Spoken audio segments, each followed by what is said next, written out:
주의 도움 받고자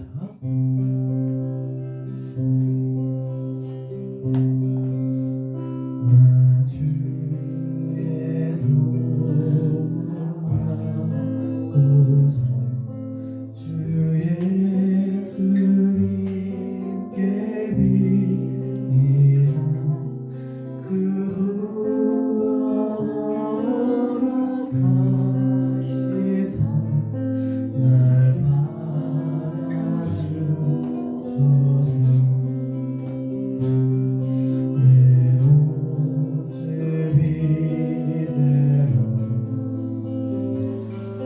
주 받아주소서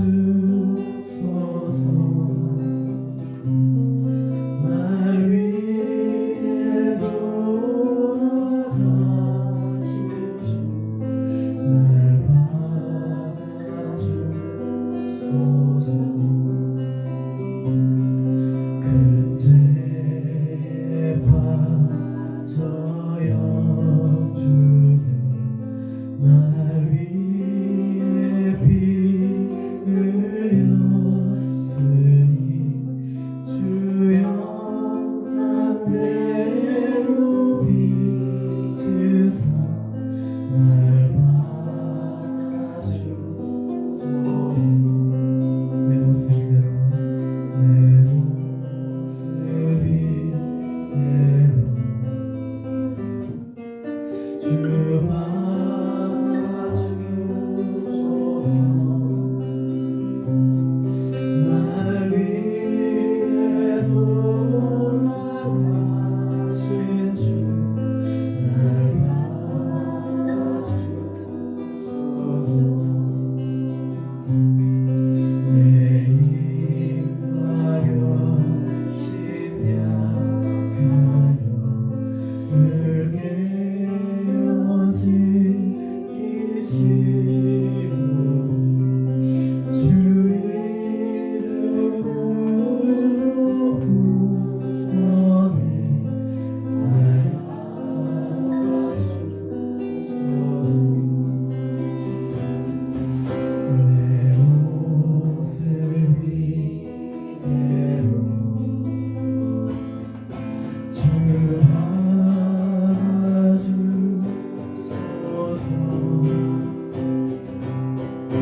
날 위해 돌아가신 주 날 받아주소서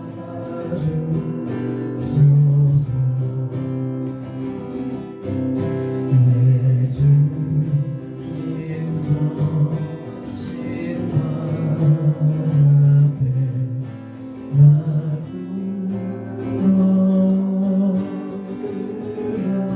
불러드렸으니 주 크신 역사 이루게 날 받아주소서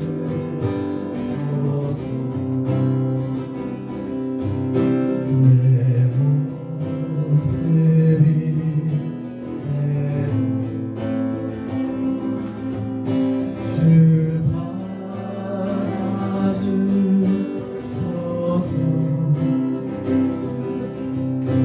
날 위해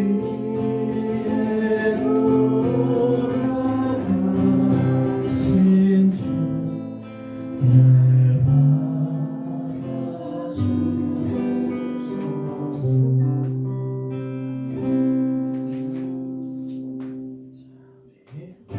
마음속에 그리심 있는 사람 찬양하겠습니다.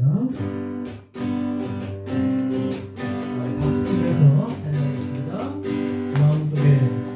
마음속에 근심 있는 사람 주 예수 앞에 하여 슬픔과 어려움 있을 때에만 주 예수께 아뢰라 주 예수 앞에 하여 주 우리의 친구니 무엇이나 근심하지 말고 주 예수께 아뢰라 눈물 나며 기쁜 한숨 쉴 때 주 예수 앞에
괴로움과 두려움 있을 때 주 예수 앞에 아뢰어 내일 일을 염려하지 말 주 예수께 아뢰라 주 예수 앞에 아뢰어 주 우리의 친구니 무엇이나 근심하지 말 주 예수께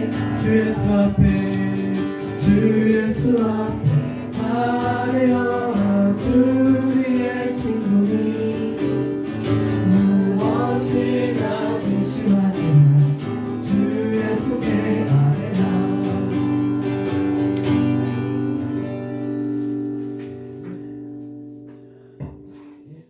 중간에 방송 사고가 좀 있었습니다. 자, 우리 마지막 우리 송축희의 영혼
디모데후서 3장 16절 17절 우리 같이 함께 합독하도록 하겠습니다. 시작. 모든 성경은 하나님의 감동으로 된 것으로 교훈과 책망과 바르게 함과 의로 교육하기에 유익하니 이는 하나님의 사람으로 온전하게 하며 모든 선한 일을 행할 능력을 갖추게 하려 함이라. 다시 한번 읽도록 하겠습니다. 시작. 모든 성경은 하나님의 감동으로 된 것으로 교훈과 책망과 바르게 함과 의로 교육하기에 유익하니 이는 하나님의 사람으로 온전하게 하며 모든 선한 일을 행할 능력을 갖추게 하려 함이라. 아멘. 잠깐 기도하고 제가 말씀을 전하도록 하겠습니다. 하나님 아버지 감사합니다. 저희들 이렇게 또 말씀을 듣게 하시니 감사합니다. 이 말씀이 우리의 마음에 새겨지게 하시고 우리 마음에 들려지게 하시고 깨닫게 하시고 이 말씀을 듣고 우리의 삶을 비추게 하시고 이 말씀이 우리의 거울과 같아서 우리의 삶을 내 삶을 돌아보고 이 말씀에 비추어서 잘못된 것을 고치고 회개하고 하나님 앞에 나아가는 우리 모두가 되게 도와주옵소서. 감사드리며 예수님의 이름으로 기도하였습니다. 아멘.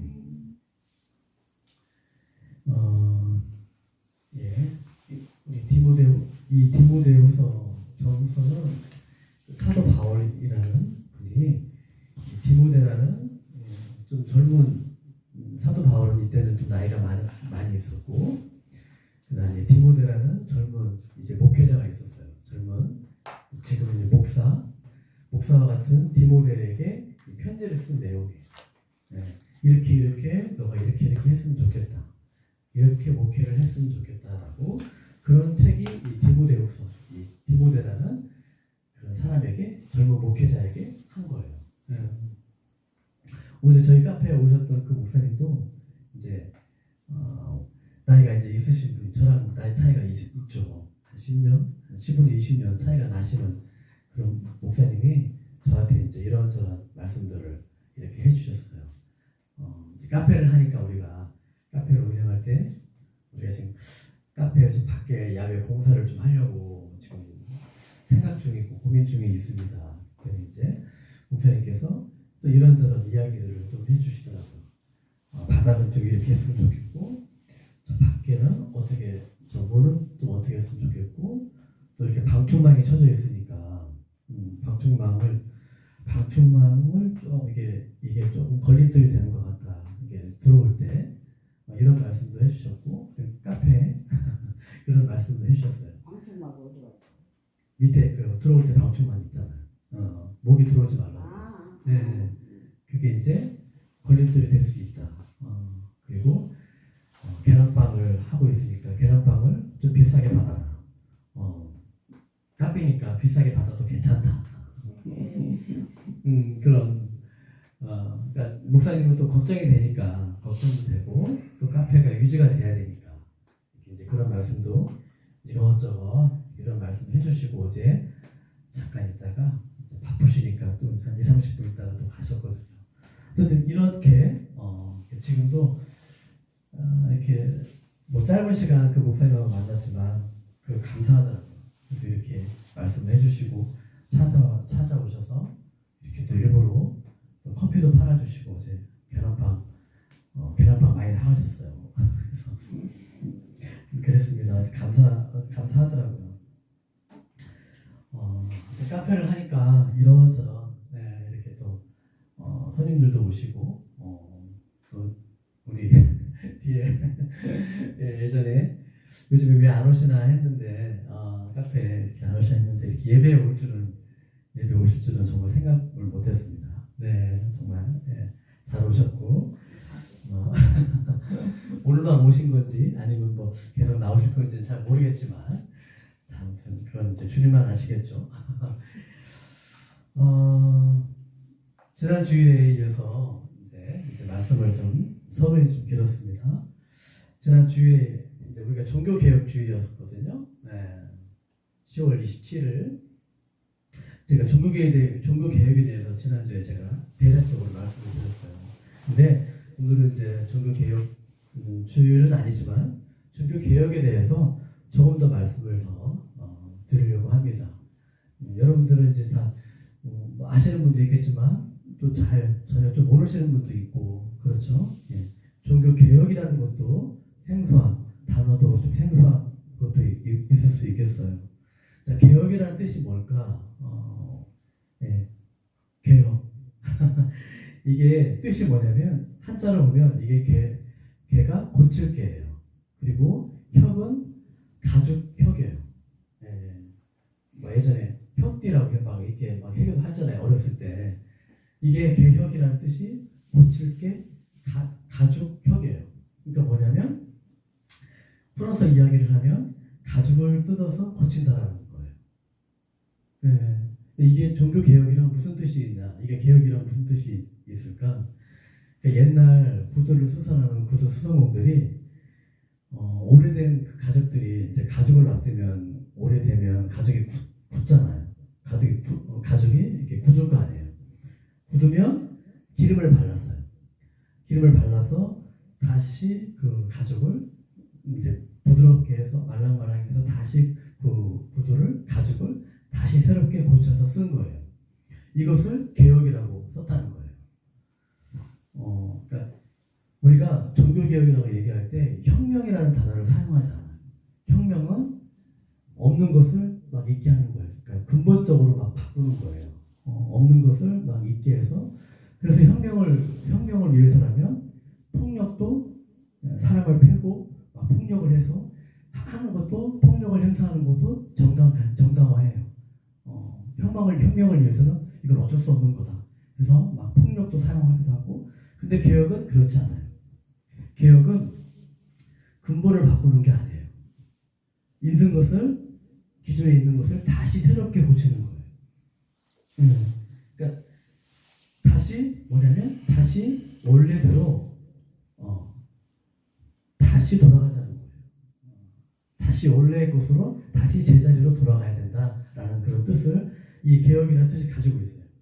개신교로 번역된 영어 단어가 뭐냐면 프로테스탄트예요. 들어보셨겠죠? 들어보신 분도 있지만 익숙한 단어일 수 있는데 이 개신교로 번역된 영어 단어가 프로테스탄트예요. 이게 뭐냐면 이 프로테스탄트의 뜻이 뭐냐면 저항하는 사람들, 반대하는 사람들이라는 뜻이에요. 그러니까 지난주에 제가 말씀드렸듯이 이 종교개혁은 마틴 루터라는 독일의 한 청년으로 시작됐어요. 독일의 한 청년이 로마서 말씀을 읽다가 우리가 지난주에 로마서 말씀을 읽었잖아요. 로마서 말씀을 강의를 하려고 로마서 말씀을 읽다가 내가 지금 다니고 있는 이 천주교회가 그때가 1517년이었으니까 1500년대였으니까 천주교회가 잘못하고 있다는 것을 이건 말씀에 비춰보니까 잘못하고 있는 것 같아. 이 말씀은 성경에는 이렇게 나와 있는데 지금 천주교회는 우리 교회는 내가 지금 다니고 있는 교회가 뭔가 지금 이상하네? 내가 지금 거의 교황을 신처럼 모시고 있고 뭔가 근본적으로 뭔가 이게 좀 뭔가 시스템이 뭔가 좀 잘못되어 가고 있네? 사람들이 면죄부라는 걸 팔았어요. 그때 당시에는. 그러니까 내가 죄를 지었으면 그 면죄부를 돈을 주고 내가 샀어요. 그 면죄부를 사면 죄가 없어지는 거예요. 돈만 주면 그 면죄부를 살 수 있었던 그 시대가 있었어요. 그러니까 마틴 루터가 딱 보니까 한 독일의 이제 신학을 공부하는 한 양심에 살아있는 한 청년이 보니까 이 면죄부가 잘못된 거예요. 그래서 마틴 루터는 비텐베르크 성당 앞에 95개조의 방방문을 95개조를 써서 종이를 써서 그 앞에다 붙인 거예요.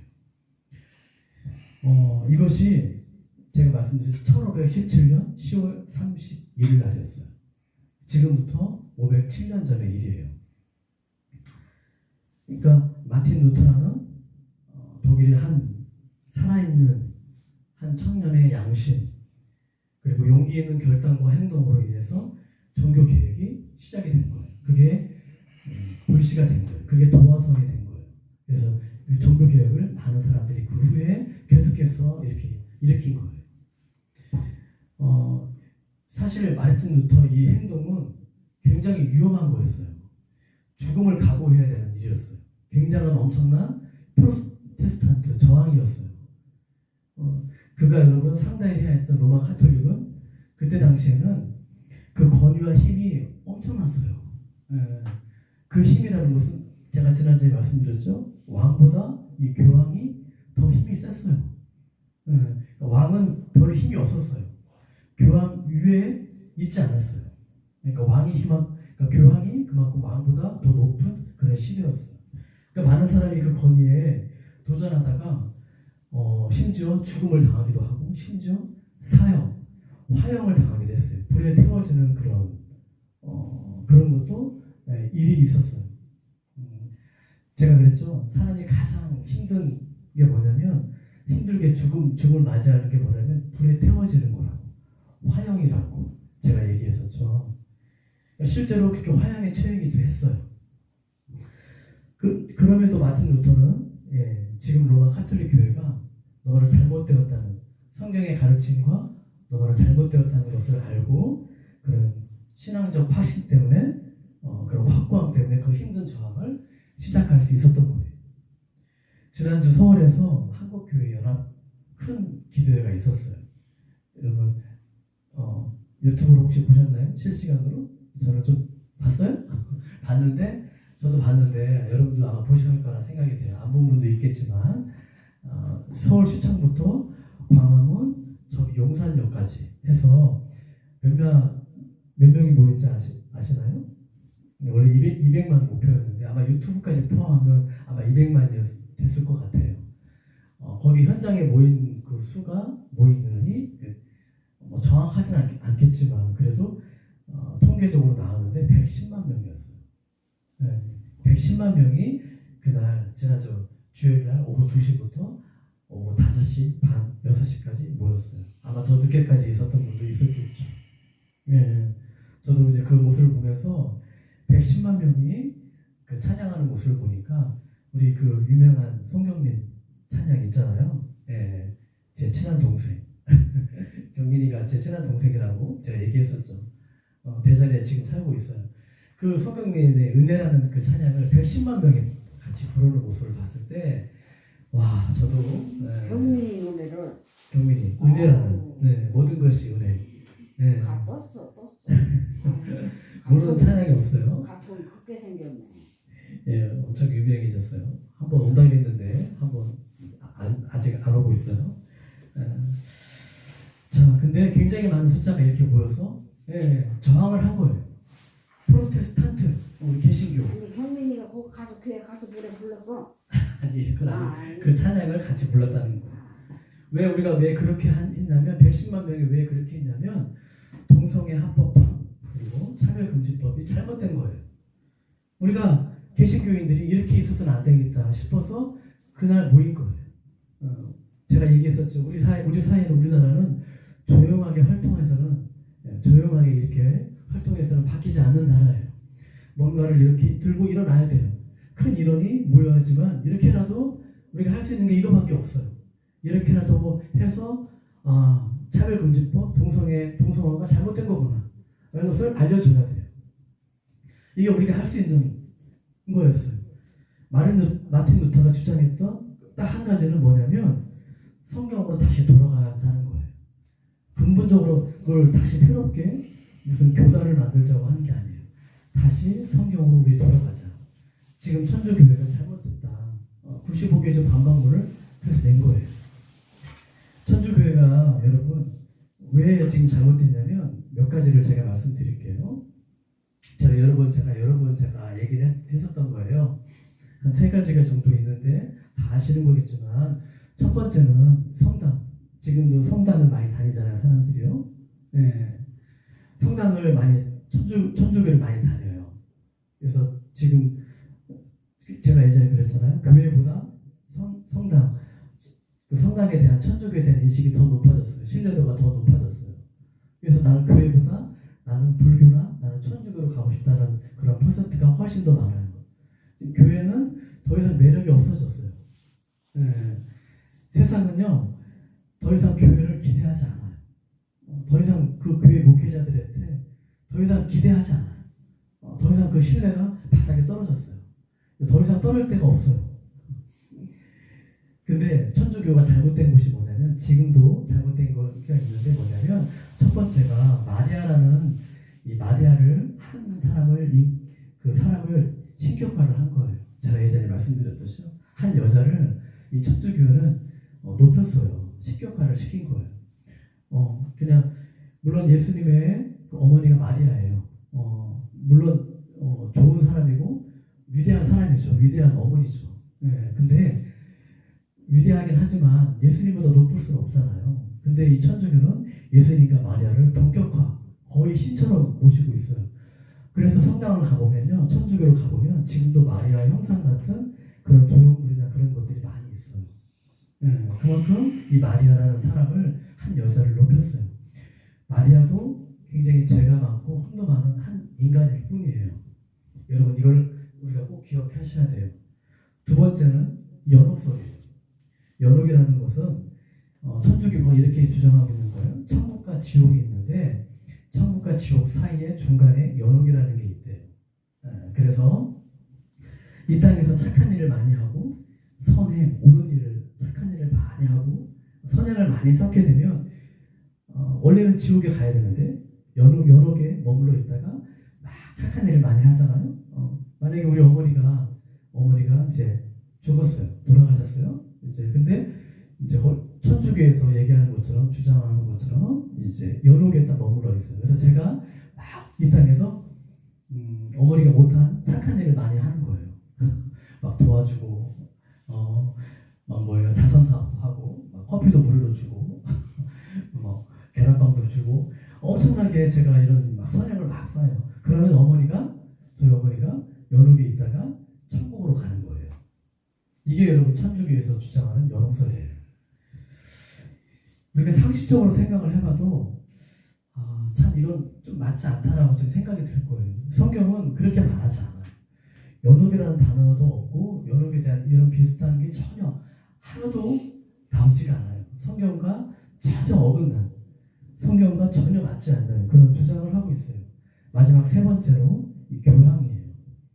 마태복음 16장 18절에서 19절 말씀이 있는데, 이제 예수님께서 베드로에게 내가 천국 열쇠를 내가 너에게 주겠다, 이런 말씀이 이렇게 나와요. 그래서 이 음부의 권세가 이기지 못한다라는 그런 말씀이 나오는데, 이 천국 열쇠가 이 천국 열쇠를 천주교에서는요, 이 교황에게 이 열쇠를, 천국 열쇠를 주었다라고 주장을 하고 있어요. 그래서 프란치스코 교황을 여러분 TV에서 보면요, 손을 한번 보세요. 이렇게 뭐 주머니나 손을 보면 이 교황이 뭔가를 들고 있어요. 열쇠예요. 뭔가 열쇠를 이렇게 쥐고 있어요. 뭔가 같은 게 막 쥐고 있는 게 보일 거예요. 그게 열쇠예요. 그게 성경에 말하는, 거기서 말하는 천국 열쇠래요. 그래서 천주교는 이 열쇠를, 교황은 꼭 들고 다녀요. 자기가 천국 열쇠를 가졌다는 거예요. 근데 이 프란치스코 교황이 뭐냐면 이 동성애를 지지하는 사람이에요. 이탈리아 사람이거든요. 아르헨티나 사람인데 지금 나이가 많이 이제 들었죠. 이 사람이, 교황이 동성애를 지지하는, 동성애를 옹호하고 동성애를 지지하는 사람이 교황이에요. 근데 천국 열쇠를 쥐고 있다고 하면서 동성애를 지지하면 안 되잖아요. 이건 뭔가 잘못됐잖아요. 이건 우리가 좀 상식적으로 좀 잘만 생각하면 잘못됐구나. 한 개인에게 천국 열쇠를 준 게 아니고, 천국 열쇠는 뭐냐면 예수님께서만 주신 거예요. 예수님께서만 천국 열쇠를 가지고 있는 거예요.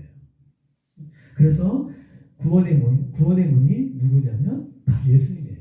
우리가 예수님을 믿을 때 우리가 바로 천국에 갈 수 있는 거예요. 잘못된 천주교에서 개혁해서 나온 것이 바로 저와 여러분들이 지금 다니고 있는 저희 베들교회 개신교회예요.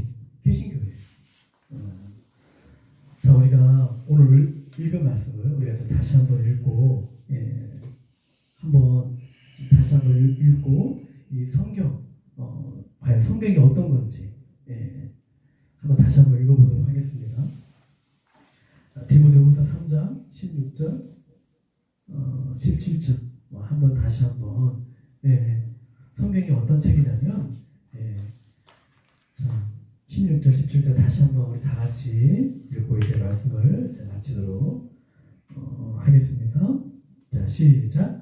모든 성경은 하나님의 감동으로 된 것으로 교훈과 책망과 바르게 함과 의로 교육하기에 유익하니 이는 하나님의 사람으로 온전하게 하며 모든 선한 일을 행할 능력을 갖추게 하려 함이라.